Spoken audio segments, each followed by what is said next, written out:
told the people of Kenya we have found pending bills of 900 billion.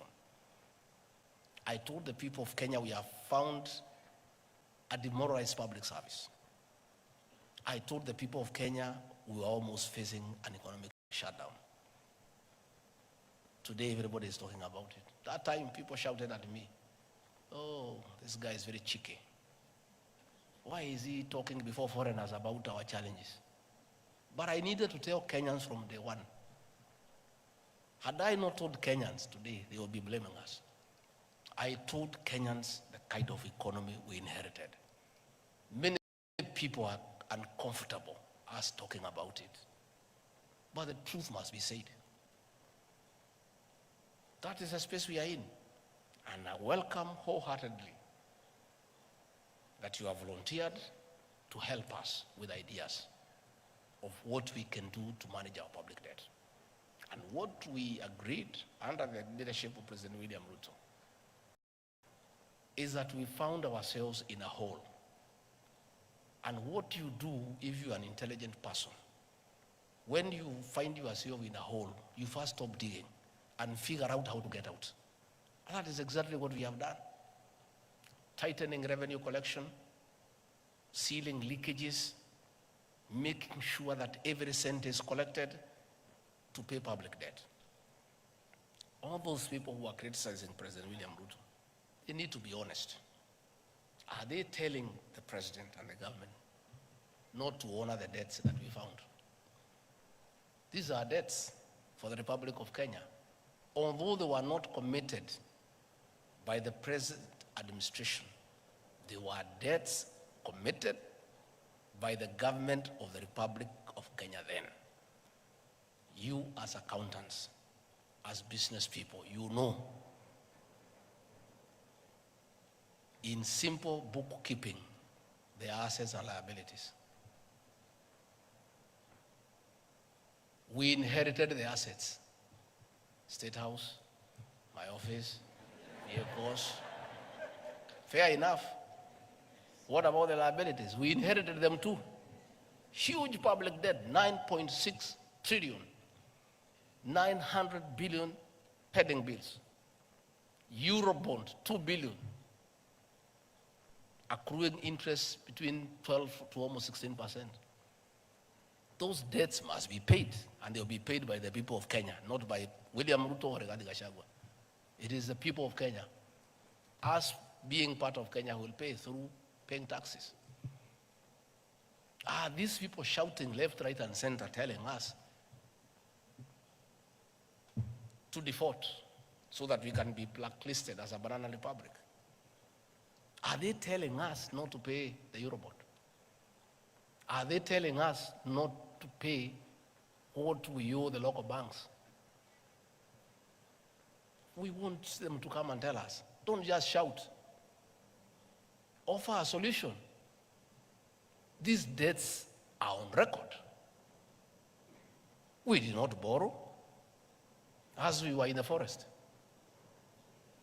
William Ruto alikuwa ametengwa nje. He was not attending cabinet.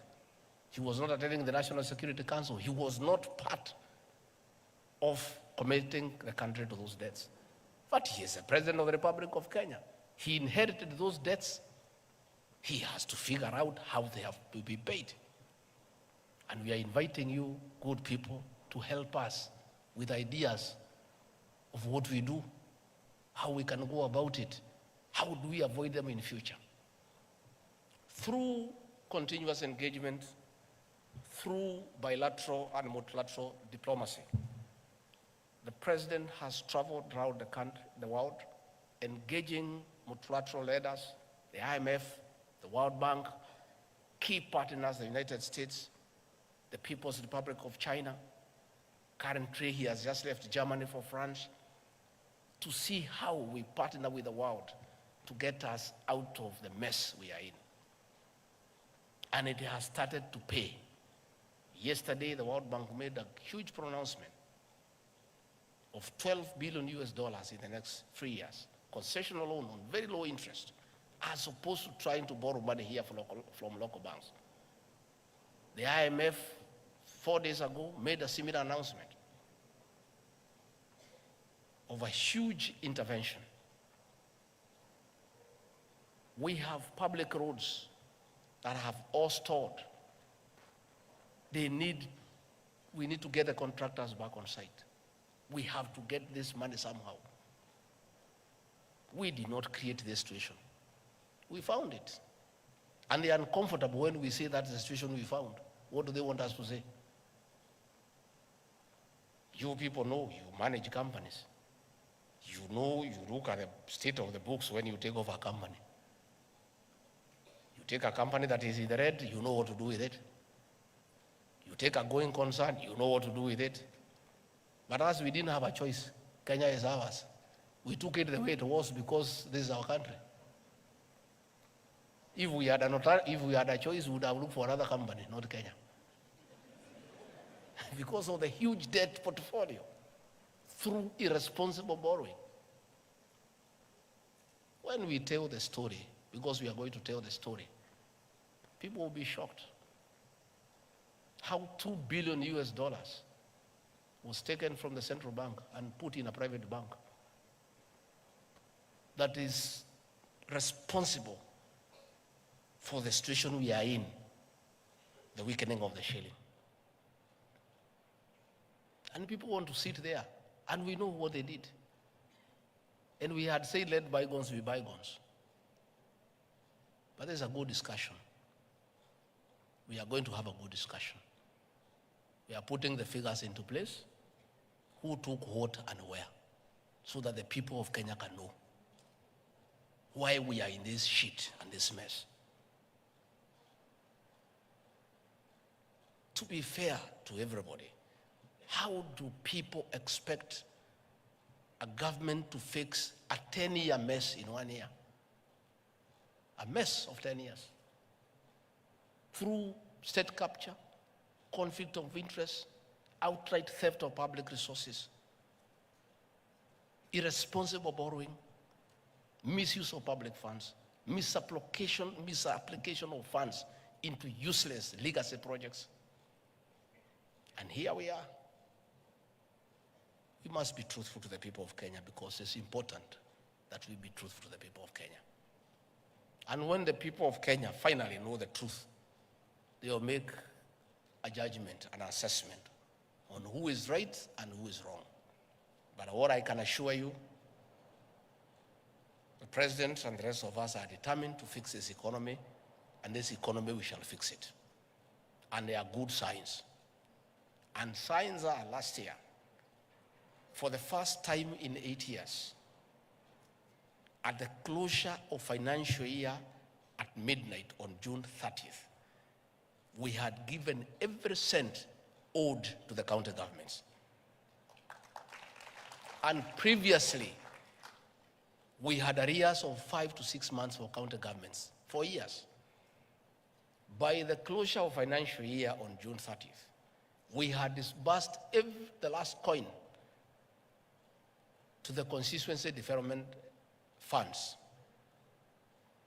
For the first time, we have no arrears for our elderly men and women for their monthly stipend. We found an arrears for 8 months for those senior citizens who need that 2,000 to buy drugs, to buy food. We have cleared all that. Today, they get their stipend before civil servants are paid. And we have said, let anybody who has an idea on how to fix this economy come and talk to us.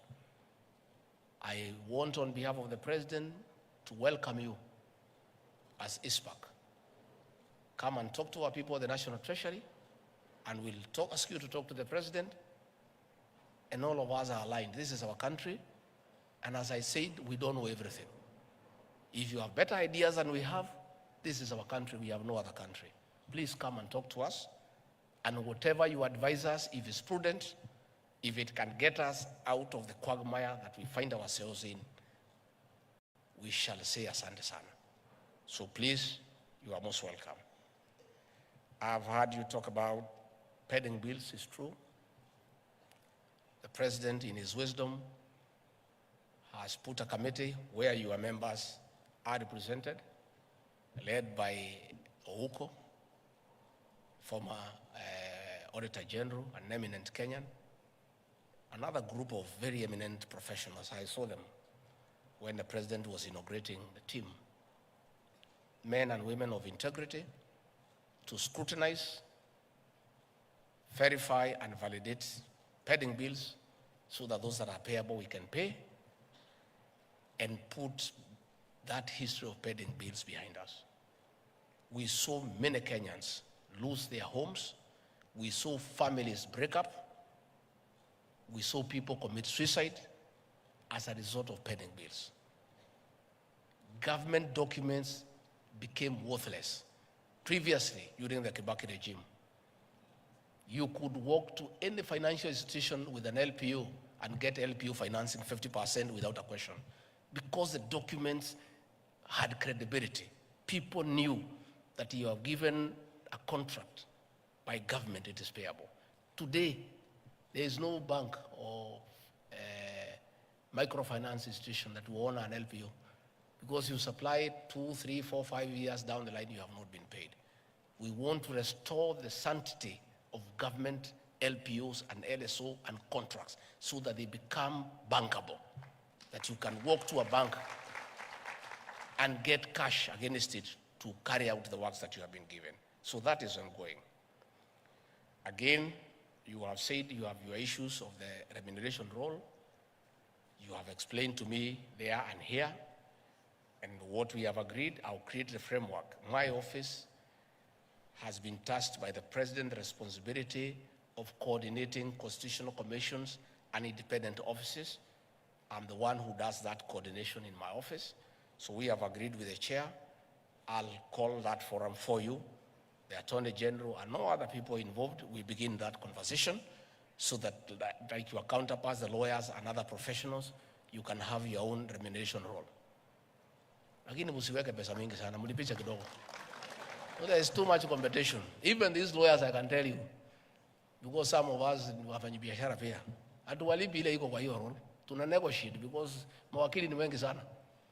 Tusema wewe ni ngapi, wewe ni ngapi, wewe ni ngapi, wanashindana inateremuka. It is good to have the remuneration role as a benchmark. But you are also many. You have told me you are 35,000. 28,000 are in practice. So mutashindana tu pole pole, so that Kenyans can also get the best deal. So that one I'll do. Again, you have talked about too many regulations, and will help. The members of the National Assembly are here. The Attorney General is there. We can agree on how to fast track the review of these regulations so that we can collapse them into something that is making sense, so that we don't have too many laws for the same person doing the same thing. So that is something we can help in terms of fast tracking with the leader of the National Assembly in Parliament, with the Attorney General, with our legal drafters. We can work together and we can help you to fast track that one. The MP for Molo, KK, my good friend, has said about you people being targeted when there are investigations. It is true. Even the procurement people who are here crying the same. It is true, and it's very sad. And I said, and I want once more to reiterate to ACC and DCI, please hire professionals to be your investigators. Hire accountants, hire procurement people who can advise you on how the investigation is going. You find some of these policemen, they have no idea about accounting. You know?